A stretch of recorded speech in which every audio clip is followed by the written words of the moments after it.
Mukhang hindi na matutupad yung pangarap ni Coach Jana Del Cardel ng Terra Firma na manatili yung core o yung lineup niya dahil ayon dito sa report na lumabas sa Spin PH, mukhang ite-trade na itong si Stephen Holt dito sa Barangay Ginebra. Ayon sa mga reports na lumabas, mukhang itong si Stephen Holt daw ay kukunin na ni Coach Tim Cone dahil nangangailangan sila ng additional na tulong dito sa kanilang backcourt. Kaya sa ngayon, wag na raw tayong magulat kung itong si Holt next season ay isa ng Gene King. Hindi pa maliwanag kung sino magiging kapalit niya, pero mukhang ito ay official na at lilipat na itong si Stephen Holt dito sa Barangay Ginebra. Abangan na lang daw natin kung sino magiging kapalit.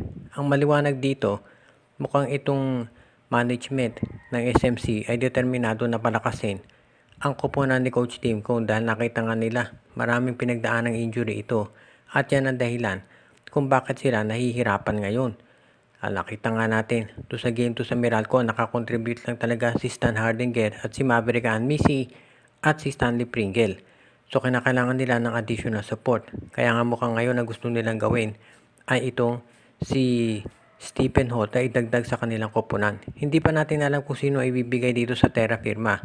Pero baka itong si Stanley Pringle ang maging kapalit niyan. Kung sakaling matuloy yung ganitong trade, dehado syempre ang Terra Firma dyan.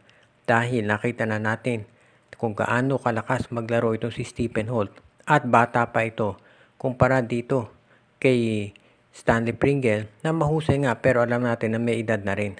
Kaya sa tingin ko makalalamang talaga Barangay Ginebra sa ganitong klaseng trade. Sa ngayon, di pa rin natin alam kung ano magiging reaction ng mga fans dito. Pero dahil Barangay Ginebra yung team, malamang maraming mag-a-approve dito. Pero syempre, nakakalungkot yan para sa mga fans ng Terra Firma dahil gusto nilang manatili doon si Holt. Samantala naman dito sa Magnolia Chicken Templados ay mukhang may gagawin din sila na isa pang trade para mapalakas yung kanilang lineup dahil mukhang hindi kontento itong management sa nakakita dito kay James Laput. Alam natin na malakas na player itong si Laput at ang laki na ng improvement pero mukhang higit pa dyan ang hinahanap ngayon itong Magnolia Chicken Templados.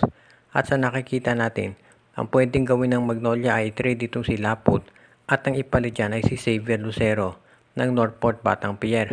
Alam natin na ito si Xavier Lucero na isa doon sa mga actually top prospects yan noong nagpa-draft pero napunta sa Northport, bumaba yung kanyang pagkakuha, naging number 5. Ganun pa man, pinakita niya kaagad kung ano ang kaya niyang gawin.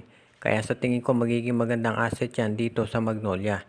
Hindi siya kasing tangkad nito si James Laput pero mas athletic ito si Lucero at offensively mas marami itong nagagawa. Kaya sa tingin ko yan ang makatutulong dito sa Magnolia Chicken Templados.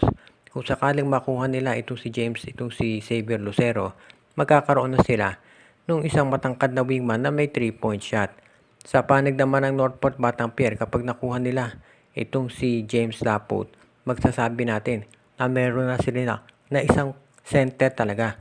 Tatandaan natin, ito si Troy Reck at ito si Greg Stotter na wala yan dito sa Northport Batang Pier. Kaya nagkaroon sila ng tinatawag na butas dito sa kanilang front court.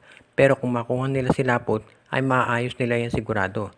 Sa ngayon, masasabi natin na ganitong transaction ay spekulasyon pa lang. Pero sa tingin ko, malaki ang maitulong nito sa Magnolia kung sakasakali. Ngayon, hindi naman magkakaproblema yan siguro sa pag-approve mula sa PBA. Baka siguro kailangan dagdagan pa ng isang draft pick ng Magnolia yan kung sakasakali. Pero bukod doon sa tingin ko papayag na ang PBA Trade Committee na mapunta si Xavier Lucero dito sa Magnolia.